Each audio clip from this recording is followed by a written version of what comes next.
Assalamualaikum warahmatullahi wabarakatuh.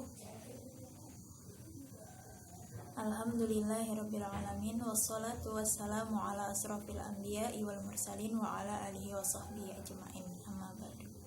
Puji syukur kehadirat Allah Subhanahu wa taala yang telah memberikan kita kesehatan, kesempatan sehingga kita dapat berkumpul di acara pada hari ini, yaitu pertemuan P2K2, peningkatan kemampuan keluarga.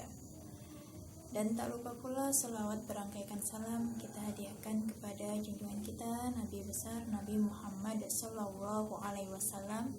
Semoga kita yang selalu bersolawat kepadanya akan mendapat syafaatnya di yaumil akhir kelak. Amin amin ya rabbal alamin. Selamat siang ibu-ibu. Gimana kabarnya pada hari ini? Alhamdulillah sehat semua ya Bu ya. Nah, terima kasih kepada ibu-ibu yang sudah hadir pada hari ini ya Bu. Ya. Sebelum memulai kegiatan pada hari ini, marilah kita berdoa terlebih dahulu menurut agama dan kepercayaan kita masing-masing. Berdoa dimulai.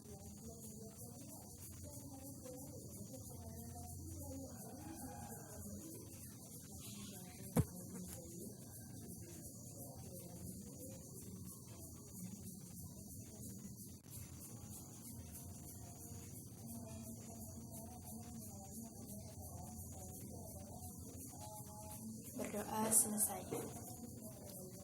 Masih semangat ibu-ibu? Kalau masih semangat, kayaknya ada yang kurang semangat ini. Ikutin saya Bu ya. Kita akan belajar tepuk hak anak. Ya, ikutin ya Bu. Tepuk hak anak, hak hidup, tumbuh kembang, perlindungan, partisipasi. Bisa ibu-ibu? Kita ulang ya Bu. Tepuk hak anak, hak hidup, tumbuh kembang, perlindungan, partisipasi. Iya. Terima kasih ibu-ibu. Udah semangat kan? Alhamdulillah kalau udah semangat. Nah, pada pertemuan bulan lalu kita sudah membahas tentang apa ya ibu-ibu? Ada yang ingat enggak?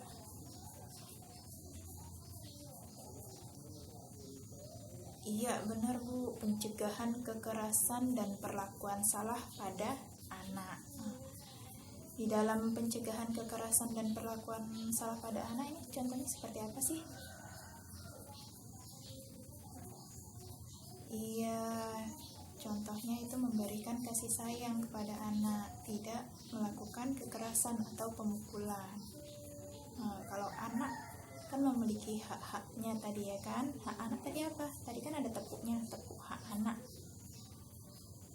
Iya, hak anak itu ada hak hidup, kemudian hak tumbuh kembang, hak perlindungan, dan hak partisipasi. Hak anak itu tadi hak hidup. Anak itu berhak untuk hidup. Kemudian tumbuh kembang, anak itu berhak tumbuh.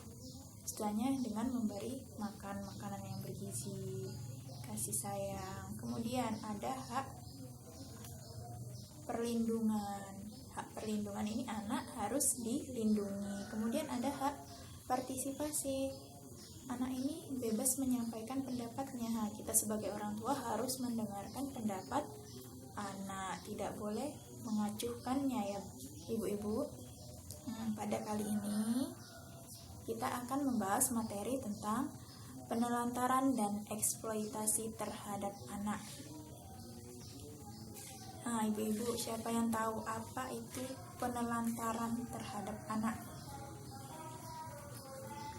Iya Bu, benar sekali. Tepuk tangan buat Ibu Desi.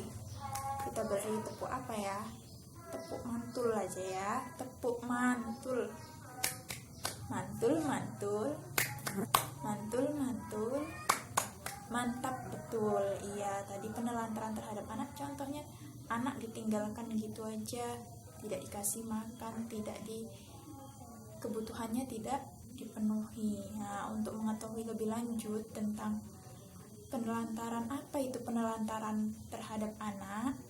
Nah, sekarang kita buka ya Bu ya buku pintarnya, halaman 33.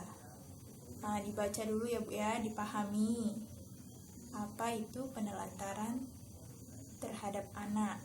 Di situ di halaman 33 ada cerita tasrifin. Nah, tentang apa? Ibu dapat dipahami tentang apa?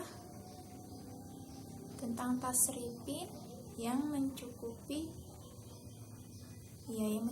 ketiga adik-adiknya, maksudnya yang memenuhi kebutuhan tiga adik-adiknya.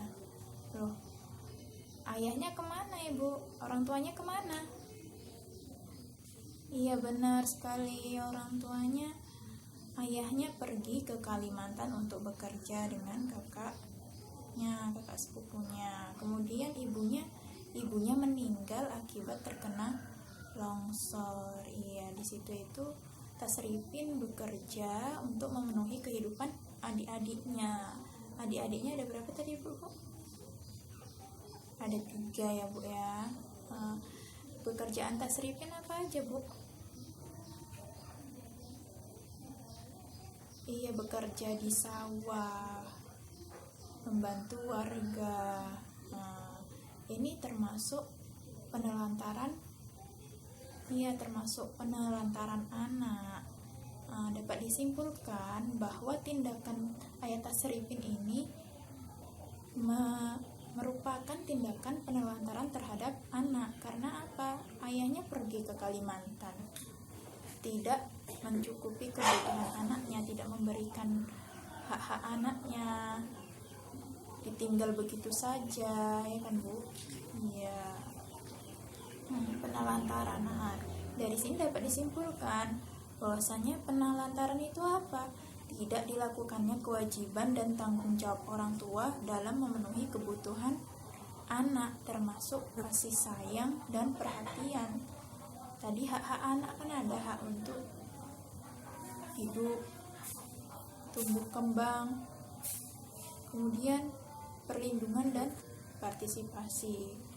Tidak dicukupinya hak untuk sandang pangannya, ditinggal begitu saja. Nah, ini termasuk penelantaran terhadap anak ya Bu ya.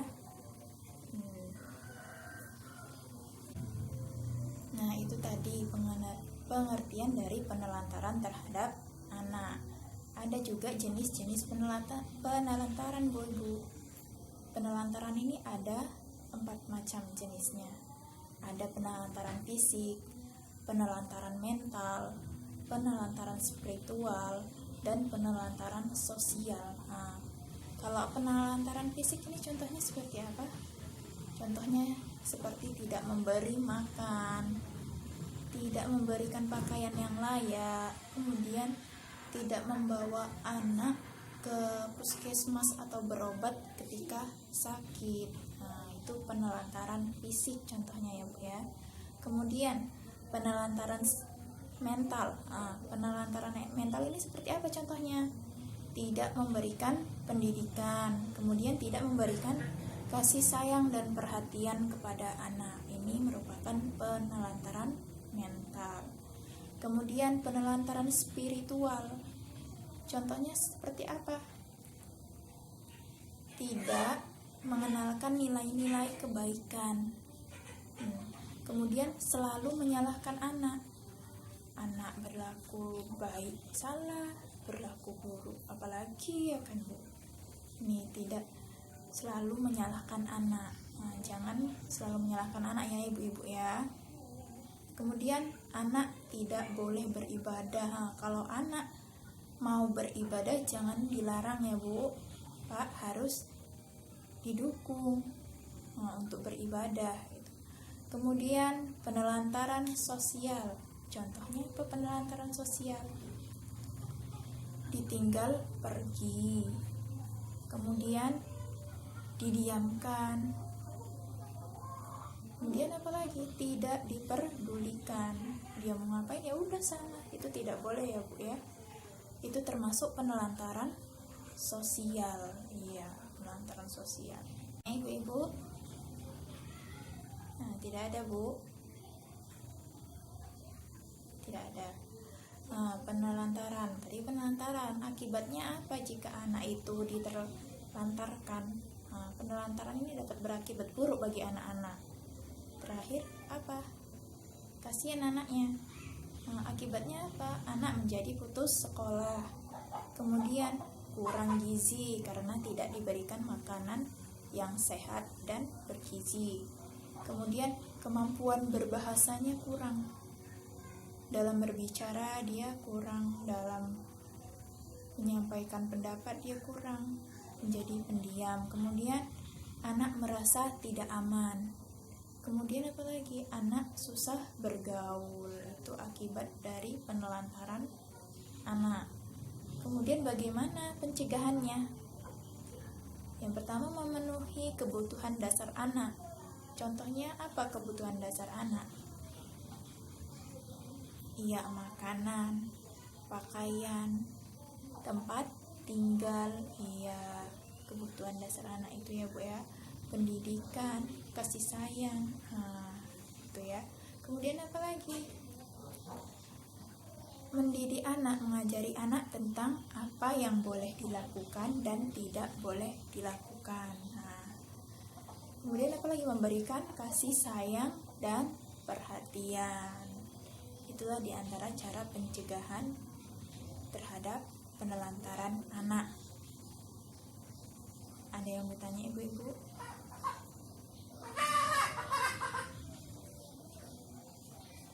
Kalau ayahnya bekerja merantau, apakah itu penelantaran gitu? Selagi ayah itu memberikan hak anak seperti makannya, pakaiannya, itu layak semuanya, itu tidak termasuk penelantaran ya ibu-ibu, karena ayahnya kan bekerja di luar kota untuk memenuhi kebutuhan anak dan istrinya. Itu ya. Kesimpulannya tadi tentang penelantaran apa? Tadi kan udah dibahas apa yang kita pelajari tadi, apa aja. Penelantaran itu tidak dilakukannya kewajiban orang tua terhadap anaknya gitu. Itu termasuk penelantaran. Nah, tadi kalau ayahnya pergi keluar kota untuk mencari nafkah demi mencukupi kebutuhan hidup keluarganya dan anak-anaknya, itu bukan termasuk penelantaran ya Bu. Dari sini dapat kita simpulkan tidak diberikannya hak-hak anak itu merupakan penelantaran terhadap anak. Itu ya, penelantaran terhadap anak itu tidak diberikannya hak-hak anak. Tadi hak anak ada 4 ibu-ibu, masih ingat kan? Hak anak tadi, hak hidup, tumbuh kembang, perlindungan, dan partisipasi ya.